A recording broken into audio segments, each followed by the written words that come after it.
Hello guys, welcome back to my channel. তো আজকে specially ব্লগটা হচ্ছে কি মানে ফ্লিপকার্ট থেকে কিছুক্ষণ আগে আমাকে ফোন করেছিল কি পার্সেল আসছে। তো কী পার্সেল আসছে তোমরা দেখার জন্য রেডি থাকো, ঠিক আছে? আর এটা অ্যাপেল, এখন আমি মানে খাচ্ছি অ্যাপেল, এখনই টিউশন থেকে আসলাম।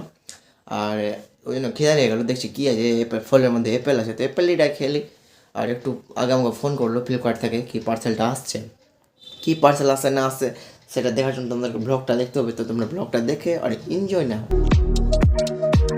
তো গাইজ, যেরকমটা আমি বললাম কি মানে আমার ফ্লিপকার্ট থেকে পার্সেল আসছে, তাই বলে একটু আমি দোকান চলে আসলাম, আমার দোকান।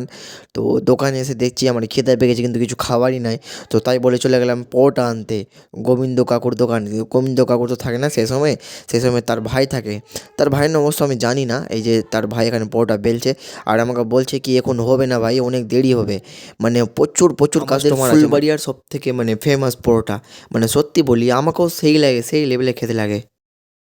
যে পরোটা বানায় কিনা সেই সেই লেভেলের একদম। এই যে দেখো এখানে তরকারি দিয়েছে এত সুন্দর, মানে আমাদের ফুলবাড়িতে এরই পরোটা বেশি ফেমাস আছে। এবার আমি পরোটাটা খেয়ে নিই ঝাটাপাট, আর তোমরা ঝাটাপাট একটা লাইক আর সাবস্ক্রাইব আর কমেন্ট করে দাও, একটু ভিডিওটা ফাস্ট করে দিই।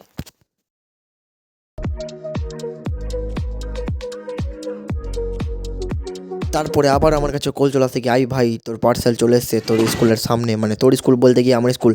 এবার সেই পার্সেলটাকে আমি এখন আনবক্সিং করছি।